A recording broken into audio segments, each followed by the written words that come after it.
Right.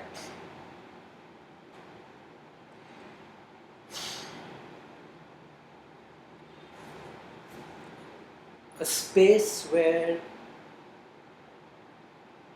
members of the community could just come and silently sit for meditation used to be one of the common places of our culture. Every village, every town, every city used to have these places. It was just taken for granted. It was called the Sabhaghar. And if there were teachers visiting from outside, then in the evening people would come and listen to the teaching of that person. And then there would be a meditation. But in the Indian culture, in the yogic culture, the need for a place where once a week or once a day or once a month, depending on your convenience, the need for a place where you can come and just sit and be free of your gender, of your caste, of your profession, of your worries, of your family. This is a place where you just come to develop awareness. And this used to be a very, it was absurd to say that it was planned. It was just taken for granted that there would be a sabhaghar, there would be a meeting place, a sangha, place where people could come and sit together. But it was very important that there be no agenda per se. There would be some teaching, somebody would come and explain his point, but it was very important that no, you are not coming here to develop a particular or a one-sided point of view, or you're not coming here to develop your theology, you're coming here to develop your awareness. Because as I said previously, in our culture, man is called Manava, a human being is called Manava, which comes from the word Manas. It is derived from the word Manas. And Manas does mean the mind, but Sanskrit is a language that is called polysemous. Polysemous means one word has multiple meanings. And in Sanskrit, Manas also means the quality of awareness. So, Manava is that animal or that being which has the quality of awareness. And the theory of yoga is that the more aware you are, the less and less your karma becomes powerful over you. You release your karma. Awareness is one aspect of the spiritual process. The actual spiritual processes are called sadhana, and they are more protective function and cleansing functions. They keep your mind, body, spirit clean and prevent further karma from accumulating. But the karma that is already accumulated, or the personality that you have already created and now you wish to transcend, now you wish to outgrow, that was possible only by developing awareness. So everybody, that used to be the purpose of the temples in the beginning. A temple was a place where you would go, sit down, receive an infusion of energy from whatever was the main idol or Shivalingam or whatever, and it was to develop awareness. There were no rules and rituals and those kind of things which came later. That is a cultural phenomenon, but fundamentally a temple was a place where you went to recharge yourself. A temple was a place where you went to develop awareness. So a place like this where you can come once a week, once a month, whenever you find it convenient, but you know at this time in the week there is a place where I can come and I will not be asked, what have you accomplished recently? Prove your value to the world. You can come here and you can drop your personality completely at the door, and you can come in your absolute raw authenticity. You can come here in all your flaws, and you can just come here and be Homo sapien sapien, man who is aware, he is aware. You can be a Manava.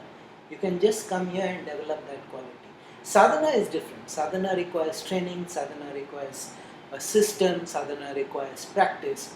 But awareness is something that we can access at any time. Now the way modern society is constructed, it is very difficult. You do half an hour of practice in the morning, and the rest of the day you are at the mercy of your chaotic thoughts and your even more chaotic emotions. So here is a place where you can come. You can just come, and for half an hour, not more than half an hour, because if you do silent meditation for more than half an hour, you might go into deeper alternative states of consciousness, and then it might be difficult to coax the person out. Or there might be reactions. There might be reactions from the inertia of the body. So we'll keep it for half an hour because that is the optimal time. For half an hour, you can just drop your mind, or you can just drop the worries of your mind. You can just drop the agendas of your mind. You can just drop all the fears and anxieties and accumulations more than anything else. You can just drop it for half an hour. Once a week, this is the gift I give myself. I can go to a place where my emotions are told, okay, landslide, please stop. I'm sitting here where my mind is told, okay, you don't need to be constantly churning, you don't need to be constantly. Just for 30 minutes, I am going to be with myself, self capital S. Not self small s, which is personality, which is accumulation over many lifetimes. I'm going to be with myself, which is my authentic state of being, which is my authentic state of presence. I'm just going to sit there. Now, what is the advantage of doing it in a group rather than doing it by yourself? When you do it in a group and you're doing it in the process that we have, which is called Sannidhi, which is basically sitting and allowing yourself to be open to presence, allowing yourself to be open to the force. There is no training here, there is no mantra here, there is no routine here, there is no system here. You just have to come and sit and be open. You just have to come and allow yourself to be open to the force, allow yourself to be open to the presence. And when you do that in a group, there is a sort of synergistic feedback loop that happens. When many people are doing the same thing and everybody has dropped their agendas, dropped their personality, dropped their thinking, dropped their worry for 30 minutes a week, when you sit in that kind of energy, it kind of builds up. It builds up much, much more than if you were just doing by yourself. Which does not mean you should not go back home and practice. You should. The purpose of this group is so that you strengthen and you gain from the presence of many people supporting you. A synergistic approach does not work if you're not doing your work back at home. So you should have a practice of your own. The practice of awareness on your own self is very, very important. But coming and sitting in a group presence, when the energy creates a lattice or pattern, for want of a better word, it's like a web. And everybody gets supported. Everybody mutually supports, because that is something very important. You should not constantly be taking only from the universe. You should be giving also. If you're taking in this level of energy, you're taking in this level of presence and awareness, you should also be able to freely give. You should have that much generosity. So this is that sort of practice that I am not an isolated unit in the world. I am part of the world. I am part of a society. I am part of a flow of energy that works both ways. So that is why we come and sit in a group.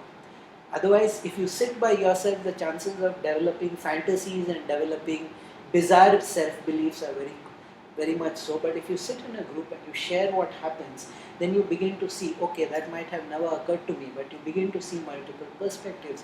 You begin to see multiple possibilities, which cannot happen if you sit by yourself. If you sit by yourself, you will only see your line of development. You won't see all the lines of development that awareness can bring about. And sometimes something quite trivial, that is trivial to other people, may be of enormous significance to you.